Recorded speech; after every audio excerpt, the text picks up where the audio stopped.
France தலைநகர் பாரிஸ்ல கோடைக்கால Olympic போட்டிகள் அதிகாரப்பூர்வமா இன்னைக்கு தொடங்குது. இன்னைக்கு தொடங்கக்கூடிய இந்த போட்டி ஆகஸ்ட் 11ஆம் தேதி வரைக்கும் நடைபெறுது. ஸோ இன்னைக்கு நம்ம ஒலிம்பிக் போட்டியில பாரிஸ்ல என்னென்ன மாதிரியான சிறப்பம்சங்கள்லாம் நிறைஞ்சிருக்குது அப்படிங்கிறத பத்தி தான் பார்க்க போறோம். ஆகஸ்ட் 11ஆம் தேதி வரைக்கும் இந்த போட்டி நடைபெற இருக்குது. 1900 பிரான்ஸ்ல நடைபெற்ற ஒலிம்பிக் போட்டியில 24 நாடுகளைச் சேர்ந்த 997 வீரர்கள் கலந்துக்கிட்டாங்க. அதுக்கப்புறம் 1924 இரண்டாவது முறையா பாரிஸ்ல ஒலிம்பிக் போட்டி நடைபெற்றது. அப்போ 44 நாடுகளைச் சேர்ந்த 3089 விளையாட்டு வீரர்கள் கலந்துக்கிட்டாங்க. அதுக்கப்புறம் மூன்றாவது முறையாக தொடர்ந்து 2024ஆம் ஆண்டு, அதாவது இன்னையில இருந்து ஸ்டார்ட் ஆகுது. ஸோ அந்த ஒலிம்பிக் போட்டியில 10,500 விளையாட்டு வீரர்கள் கலந்துக்கிறாங்க. லண்டன் நகரத்துக்கு அப்புறம் மூன்றாவது முறையாக ஒலிம்பிக் போட்டிகளை நடத்தும் மூன்றாவது நகரம் அப்படிங்கிற பெருமையையும் நம்ம பாரிஸ் நகரம் இது பெறுது. பல்வேறு நாடுகளைச் சேர்ந்த 10,500 வீரர் வீராங்கனைகள் போட்டியில கலந்துக்கிறாங்க. 18 நாட்கள்ல 32 விளையாட்டு போட்டிகள் நடைபெறுது. அதுல 329 பகுதிகளாக நடத்தப்படுது. ஸோ பிரான்ஸ் தலைநகர் பாரிஸ்ல மட்டும் இல்லாம பிற 16 நகரங்கள்லையும் இந்த போட்டிக்கு நடத்துவதற்கான ஏற்பாடுகள் எல்லாம் செய்யப்பட்டிருக்கு. பாரிஸ் ஒலிம்பிக் போட்டியில 4 புதிய விளையாட்டு போட்டிகள் இந்த முறை சேர்க்கப்பட்டிருக்குது. இன்னைக்கு ஒலிம்பிக் போட்டி தொடக்க விழா கோலாகலமா தொடங்குது. ஆனா ஒலிம்பிக் வரலாற்றிலேயே முதன்முறையா ஒரு தொடக்க விழாவை மைதானத்தில் நடத்தாம பாரிஸோட சென் நதிக்கரையில நடத்துறாங்க. இது 6 கிலோமீட்டர் தொலைவுக்கு நடைபெறும் அணிவகுப்பை ஆற்றின் கரையோரங்கள்ல இருந்து பார்வையாளர்கள் கண்டுகளிப்பாங்க. அப்படிங்கிறதுனால இன்னைக்கு நடக்கக்கூடிய அந்த விழா மிகுந்த எதிர்பார்ப்பை மக்கள் மத்தியில ஏற்படுத்தியிருக்கு. தொடக்க விழாவிற்கு முன்னதாகவே ரக்பி, கால்பந்து போன்ற சில விளையாட்டு போட்டிகள்லாம் தொடங்கிருச்சு. ஒலிம்பிக்கோட முதல் பதக்கம் துப்பாக்கி சுடுதல் பிரிவுல ஏர் ரைபிள் கலப்பணி விளையாட்டிற்காக வழங்கப்படுது. இந்த போட்டியோட முடிவு ஜூலை 27ஆம் தேதி அறிவிக்கப்படும் அப்படிங்கிற ஒரு எதிர்பார்ப்பும் நிலவுது. அதே போல ஒலிம்பிக் போட்டியோட கடைசி பதக்கம் ஆகஸ்ட் 11ஆம் தேதி ஞாயிற்றுக்கிழமை, அதாவது ஒலிம்பிக்கோடைய இறுதி நாள்ல பெண்களுக்கான கூடைப்பந்தாட்ட போட்டிக்கு வழங்கப்படும். ஒலிம்பிக்ல தங்க பதக்கம் வெல்லும் வீரர் வீராங்கனைகளுக்கு பதக்கத்தோடு சேர்த்து 50,000 அமெரிக்க டாலர்கள் வழங்கப்படும். இதனுடைய இந்திய மதிப்பு அப்படின்னு நம்ம பார்க்கும்போது 42 லட்சம் ரூபாய் அப்படின்னு சொல்லப்படுது. யுக்ரைன் நாட்டின் மீது ரஷ்யா போர் தொடுத்து கொண்டிருப்பதால ரஷ்யாவும் அதை ஆதரிக்கக்கூடிய பெலாரஸ் நாட்டின் வீரர்களும் அந்தந்த நாட்டு கொடிகளோட ஒலிம்பிக் தொடக்க விழாவிலையும் போட்டிகளையும் பங்கேற்க முடியாது அப்படின்னு சொல்லி சர்வதேச ஒலிம்பிக் கமிட்டி தரப்புல சொல்லப்பட்டிருக்குது. இதனால நடுநிலை கொடியின் கீழ் தங்களுடைய நாட்டை பிரதிநிதித்துவப்படுத்தாமல் தனிப்பட்ட முறையில போட்டிகளில் பங்கேற்க அனுமதி கொடுக்கப்பட்டிருக்குது.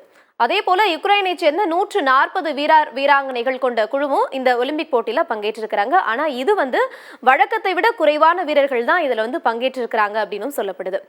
1912ஆம் ஆண்டு வரை முதலிடம் பெறும் பதக்கங்கள் முழுமையான தங்கத்தால வழங்கப்பட்டுச்சு வீரர் வீராங்கனைகளுக்கு.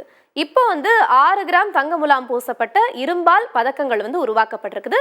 அதுல இந்த முறை 2024 பாரிஸ் ஒலிம்பிக் பதக்கங்கள் மராமத்து பணியின் போது ஈஃபில் கோபுரத்துல இருந்து எடுக்கப்பட்ட அந்த பழைய இரும்பால செய்யப்பட்டிருக்குது. இப்போ அடுத்ததா நம்ம ஒலிம்பிக் கிராமத்துல என்னென்ன வசதிகள்லாம் செய்யப்பட்டிருக்கு அப்படிங்கிறது தான் நம்ம பார்க்க போறோம். ஸோ ஒலிம்பிக் கிராமத்துல என்னென்ன வசதிகள் வீரர் வீராங்கனைகளுக்கு செய்யப்பட்டிருக்குது அப்படின்றத பார்க்கறதுக்கு முன்னாடி ஒலிம்பிக் கிராமம்னா என்ன அப்படின்னு நம்ம முதல்ல பார்த்துடலாம்.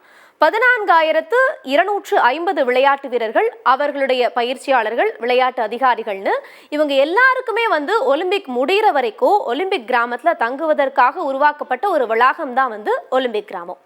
ஸோ இப்போ இந்த கிராமத்துல என்னென்ன வசதிகள்லாம் செய்யப்பட்டிருக்கு அப்படின்னு பார்க்கலாம். ஸோ ஒலிம்பிக் கிராமம் பாரிஸோட சென் ஓவன், சென் டெனி, எல்ஏஎல் செயின்ட் டெனி அப்படிங்கிற 3 பகுதிகளில் தான் கட்டப்பட்டிருக்குது. இதனுடைய பரப்பளவு மட்டும் 3,30,000 சதுர மீட்டர் அப்படின்னு சொல்லப்படுது. இதுல 14,000 பேர் தங்கும் அளவுக்கு அறைகளும் ஒவ்வொருவருக்கும் தனித்தனியான படுக்கை வசதிகளும் ஏற்பாடு செய்யப்பட்டிருக்கு. இந்த படுக்கை வசதிகள் எல்லாமே முழுக்க கார்ட்போர்டால தயாரிக்கப்பட்டிருக்கு.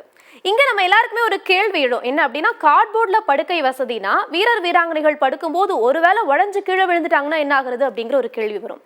ஆனா 4 பேர் ஏறி குதிச்சா கூட உடைய முடியாத அளவுக்கு வலிமையான ஒரு கார்ட்போர்டால தான் இந்த வீடுகள் எல்லாமே அமைக்கப்பட்டிருக்குது. ஸோ இதனால எந்த பயமும் இல்லை அப்படின்னு சொல்லப்பட்டிருக்குது. அடுத்ததா வீரர் வீராங்கனைகளுக்கு 208 பகுதிகளில் இருந்து கொண்டு வரப்பட்ட உணவு வகைகள், அதே போல ஒரே நேரத்தில் 3,500 பேர் வரைக்கும் அமர்ந்து சாப்பிடக்கூடிய அளவுக்கு டைனிங் ரூம், வீரர்களுக்கு தேவையான ஜிம் உள்ளிட்ட அத்தியாவசதிகள் எல்லாமே தயார் நிலையில இருக்குது. இதுல நீர் தொடர்பான விளையாட்டுகள்ல பங்கேற்பவர்களுக்கு மட்டும் கடற்கரை ஓரங்களில் தங்க வைக்க ஏற்பாடு செய்யலாம் அப்படின்னு சொல்லி முதல்ல ஒரு பிளான் இருந்ததாகவும் அதுக்கப்புறம் அந்த பிளானை வந்து ட்ராப் பண்ணிட்டதாகவும் சொல்லப்படுது.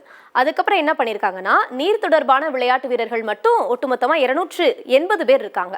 அவங்க எல்லாருமே வந்து சொகுசு கப்பலில் தங்க வைக்கப்பட்டிருக்காங்க. சரி, இவ்வளோ செலவு செஞ்சு ஒரு கிட்டத்தட்ட 3,33,000 சதுர கிலோமீட்டர்ல ஒரு கிராமமே உருவாக்கப்பட்டிருக்கு. நம்ம ஏற்கனவே பேசணும். ஸோ இந்த ஒலிம்பிக் போட்டிகள் இன்னைக்கு தொடங்கி ஒரு 17 நாட்கள் நடைபெறும். அதுக்கப்புறம் இந்த கிராமம் என்ன ஆகும் அப்படிங்கிறதையும் அந்த பிரான்ஸ் அரசு வந்து கவனத்தில் கொண்டிருக்கிறாங்க. இதை கவனத்தில் எடுத்துக்கிட்ட பிரான்ஸ் அரசு என்ன பண்ணியிருக்காங்கன்னா, இந்த கட்டடங்கள் எல்லாமே ஒலிம்பிக் போட்டி முடிந்ததுக்கு அப்புறமா அங்க வாழக்கூடிய ஏழை எளிய மக்களுக்கு கொடுக்க போவதா ஒரு தகவலும் இருக்குது. ஆனாலுமே இதுவரைக்கும் ஒலிம்பிக் போட்டி நடந்த நாடுகளில் உருவாக்கப்பட்ட ஒலிம்பிக் கிராமங்கள் அனைத்தும் இப்படிதான் ஏழை மக்களுக்கு கொடுக்கப்பட்டது அப்படின்னு சொல்லப்பட்டதாகவும், ஆனா அதுக்கப்புறம் அதெல்லாம் நடைமுறைப்படுத்தல அப்படிங்கிற ஒரு குற்றச்சாட்டும் இருக்குது. ஸோ பதக்கங்களை வெல்ல காத்திருக்கும் இந்திய வீரர்கள் ஏறக்குறைய 100 ஆண்டுகளாக வந்து ஒலிம்பிக் போட்டியில கலந்து கொள்ளும் இந்தியா வந்து இதுவரைக்கும் எவ்வளோ தங்க பதக்கங்கள் வென்றிருக்காங்க அப்படின்னு பார்க்கலாம். இதுவரைக்கும் பார்த்தீங்கன்னா இந்தியா 10 தங்க பதக்கங்கள், 9 வெள்ளி பதக்கங்கள், 16 வெண்கல பதக்கங்கள்னு 35 பதக்கங்களை இந்தியா வென்றிருக்குது. இந்த ஆண்டு பாரிஸ் ஒலிம்பிக்ல இந்தியா சார்பா 70 வீரர்கள், 47 வீராங்கனைகள்னு மொத்தமா 117 பேர் பதக்கம் வெல்லும் முனைப்போட பங்கேற்கிறாங்க. இதுல தமிழ்நாட்டை சேர்ந்த வீரர்கள் மட்டும் 13 பேர். தடகளம், பாய்மரப்படகு, துப்பாக்கி சுடுதல், டென்னிஸ், டேபிள் டென்னிஸ்னு போன்ற பல்வேறு விளையாட்டுகள்ல பங்கேற்க இருக்கிறாங்க.